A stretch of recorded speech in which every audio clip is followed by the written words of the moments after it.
Could I request Krishnamoorthy to come on stage, please?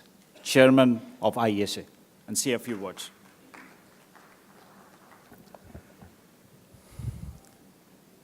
Thank you, Som, and very good morning to all of you. This probably is the first event that IESA is associated with where we put a sold-out board yesterday. We couldn't take any more registrations. We couldn't take any more booths. It was all sold out. And that gives me immense happiness to announce that we have made this experiment of partnering with TIE to put a platform for IoT, a success, and it will continue with the same momentum in the years to come. Again, as already what Naga said, there are a few people who worked tirelessly for the last many months to make this happen. Sincere thanks to all of you, the team, IESA and TIE secretariats, the volunteers, and the people who worked behind it. Okay, now, IESA has always been in the forefront of fostering technology, driving policy initiatives in this country, working closely with the central and state governments in formulating policies and initiatives which are the key drivers which the industry needs. So as Som explained, announcing the program, look at the major focus in the next 2 days. It's industry. It's agriculture. We are going back to the basics of what sustains a society. Today's focus is on industry, Industry 4.0, and then I think afternoon is on agriculture. One of the sponsors is NABARD. So we are bringing the key stakeholders together through a platform called IoT, IoT Next. And tomorrow we have Safe Nation.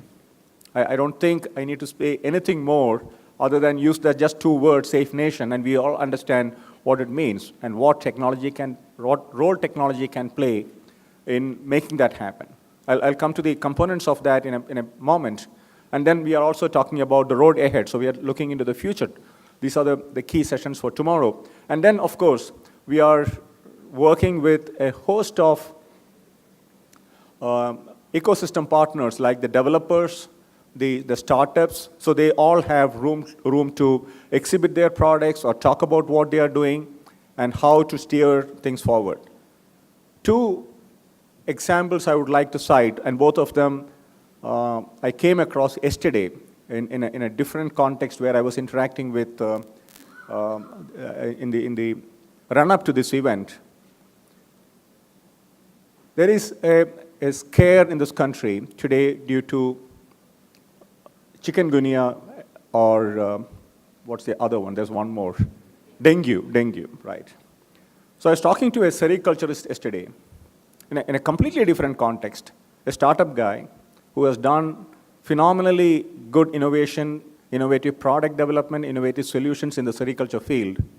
And then he said he's also working on developing or isolating the enzymes or the reagents or whatever biological parameter which is detectable clearly to conclude that there is this disease in a person or not. Then he said, finally, I need a little of electronics to make it as a product which can be deployed in the field at a very low cost, a handheld, portable kind of thing, so that it can be taken by a primary health worker to the field and conclusively say that, hey, you need to get admitted because you have this disease. And I said, what is it? What's the property that changes when you do this enzyme analysis? He said there's a parameter called impedance. I said, yeah, that sounds familiar to me. I'm an electronics engineer. And then he said that impedance changes drastically when this disease is confirmed. Then I said, is it not a simple current measurement? He said, probably yes. No, do you have a method to do that? I said, yeah, this is simple application of IoT, which immediately came to my mind. This is the kind of innovation where we bring in multiple disciplines together. I saw a booth outside called Precision Farmer. I said, oh gosh, when did the farmer become a precision farmer? When did that prefix come to a farmer? So these are the indicators of what technology can achieve. Yesterday, again, the second example, a friend, three students, 2012 passed out. They are developing a robotics arm product out of a small town away from Cochin. I think they have a presentation today or tomorrow, one of the days.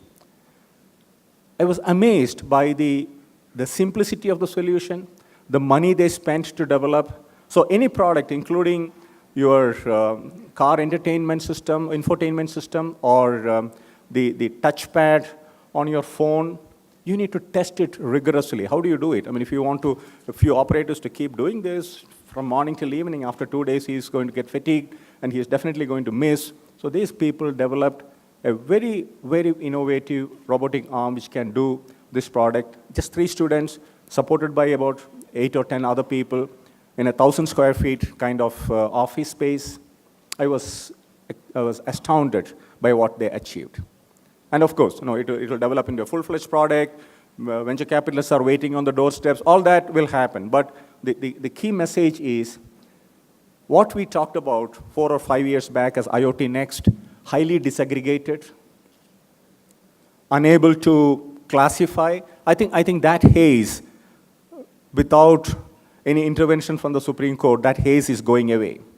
And we are seeing convergence of domains, whether it is in security, whether it is in agriculture, whether it is in healthcare. We are seeing convergence of domain verticals. We are seeing a different thinking process for people who are coming out of the educational institutions.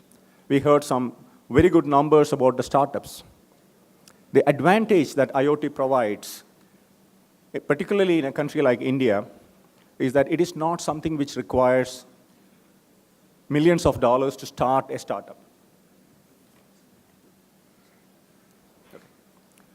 It doesn't require millions of dollars to start a startup in IoT. So that gives us a unique advantage. The second advantage is there is no clear leader in IoT space in the world today. There's no country is a clear leader. Everyone is growing together. The third advantage that we probably have the best of hardware and software skills which can interplay together to make those kind of products that I talked about in a fairly quick time with lower cost. So IESA's initiatives always have been to get this kind of people together, help them come forward, then work with the government to make funds available, get the ecosystem support that is required for the startups to succeed.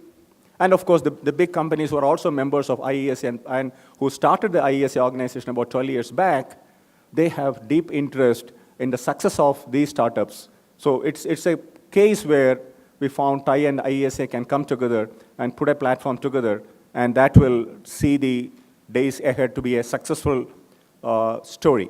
And I think the attendance that we have seen today, the number of exhibitors that we have today, and the speakers and the panels that we have today and tomorrow, I think confirms that this is a step in the right direction. So with these words, wish the event a great success. Today and tomorrow, I'm sure you're going to benefit from what you hear. There are going to be sessions which are focused on verticals. There are domain-centric sessions and as well as plenary sessions. Please stay back, enjoy, and learn from it, and create a multiplier effect out of this. Next year, when we come, we should be able to talk about 40 success stories, not 4. I think we are set for that. Thank you.